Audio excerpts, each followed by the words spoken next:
What's going on, people of YouTube? My name happens to be Kurtyoy. We're in a different location, I know. My PC is really playing up. For some reason, it keeps on forgetting it's got an internal hard drive which has every bit of storage. I do have a solid state drive, but that is very, very small. 7 gigabytes left. It doesn't have any of my YouTube stuff on it.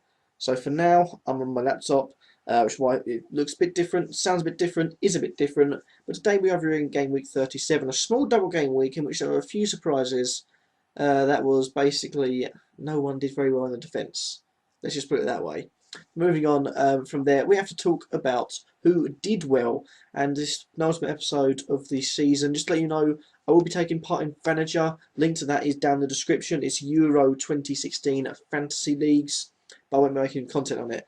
Reason for it, I'm getting quite burnt out on it, and the content I feel like I've been producing has been a lot poorer as the season goes on. So I'm taking the summer, going out to America to see the girlfriends, recuperate and bring a new style of series and better edited, better everything for the next season. But whilst we're here, we may as well talk about who did well. Starting off with the goalkeepers this double game week. First off, we've got Vito Manone, 4.3 million, grabs you 11 points. He didn't have that bad double game week, considering he made a few saves in the Chelsea win, 3-2 in that one, and also blasted Everton out of the park. He didn't. Lamine Kone did. I mean, we'll talk about him in a sec.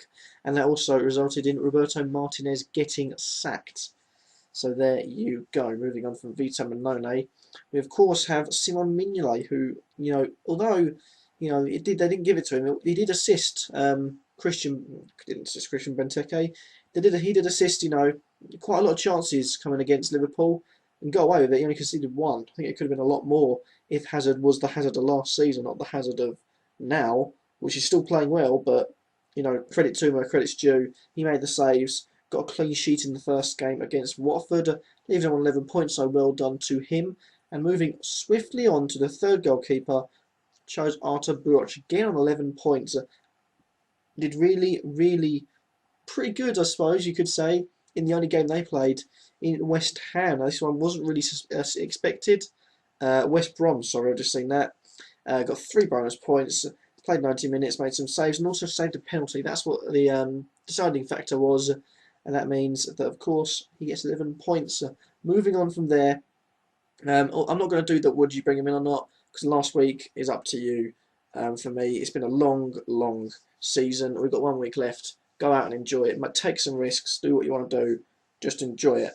Moving on from that, of course, and for the first time, I think, since I've been doing reviews, we have 3 defenders on the same team. We can't even equal it out because Kevin Stewart, I think it's Kevin Stewart. Yeah, Kevin Stewart was on 9 points, so we couldn't even include him. First of all, we've got Lamine Kone, who got 0 points against Chelsea. He did play, only not for much, but he did play. And of course, he got the clean sheet against Everton. He scored 2 goals, and grabbed himself a decent 3 bonus points, leaving him on 21 points, which was all from the Sunderland game. So you triple captain Lamine Kone. I mean, it's better than the Aguero, 20 points, whatever he got in the last few game weeks. But Lamine Kone definitely worth a mention. You've got Patrick Van Aanholt. A lot of people chose him. He's become quite a underground fans' favourite the last few game weeks, and he did well. He did okay against Chelsea, grabbed an assist in that game, but also grabbed himself a goal in this game as well as the clean sheet, leaving him on a total of 17 points. Well done to him. And then finally, third and final defender, and the third and final Sunderland defender, got DeAndre Yedlin. I believe he is on loan from Spurs. If they can make that permanent, it'd be great having them 2 down the wings. It'd be great for Sunderland to have that taken into the new season after relegating Newcastle. For me, decent game week, 10 points.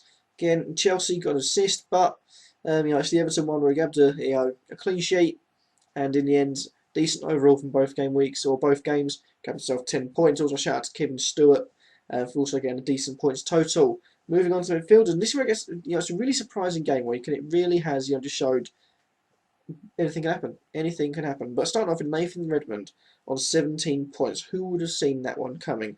Only got the 2 against Manchester United, but grabbed 15.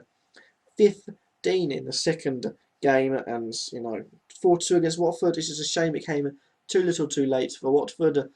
For Norwich, as they got relegated anyway because Sunderland won. We got himself a goal, an assist, a few bonus points, and played in both games over 60 minutes, so well done to him on 17 points. Then we've got Juan Mata. Juan Mata came in, a decent game against Norwich. Had an okay one against West Ham, even though they did lose. It was like Champions League football is now out of their hands. They need Swansea to beat Man City, and they need to beat Bournemouth for them to get Champions League football. So, anything can happen, but I feel like this is City's now for them to lose. Mata did do well though, grabbing a goal and an assist between the two games, as well as some bonus points too, and a clean sheet to add it all up. Well done to Juan Mata. And finally, we've got again a surprise, and it's Stephen Davis who managed to win the game from 1-0 down to 2-1 against Tottenham. And that's the big scalp again, and it just shows. I think this shows. I think manager of the season could easily be Ronald Koeman, because you look at the amount of seasons when he's been every season he's been in charge of Southampton. You think, oh well, he's lost this player. Every Southampton in general, they've lost this player. How will they cope? Fine. This year's season, it was Schneiderlin. I think everyone was saying, oh, we'll see the impact of him. In the end, they've not done that bad. Look where they are on the table. 7th, where they usually are. That's fantastic to see from Southampton. Stephen Davis did do brilliantly, grabbed 2 goals and a City win, just had the 1 game to play, but did it superbly. And moving on from that, we go on to the strikers. And dear Mercy and Bakani, I saw Dr. Benji had him in his team, and I thought, what a risk to take, and what a risk. It paid off, because he gave himself 14 points. As you can see from the screen, after nearly but 0.1% of people picked him. So that's definitely a niche market, definitely a risk well played off if you played him. Of course, shocking against Manchester United, because Manchester United, and then did pretty well against West Ham, against Watford, grabbing 2 goals. And again, like I say, it wasn't enough, because ultimately they go down. Moving on to the second striker, who you're looking at it, and you're thinking, what's going on? It's Dwight Gale of Crystal Palace. Had the 1 game week against Stoke, grabbed himself 2 goals, 3 bonus, played over 90 minutes. So that leaves him on a 2nd place podium for the top scoring striker this week on 13. Then we had quite a few choices in striker. For the 3rd one, we had Martial, we had Dini, we had Benteke, we had Giroud, and I gave it to Anthony Martial, because he only played 1 game.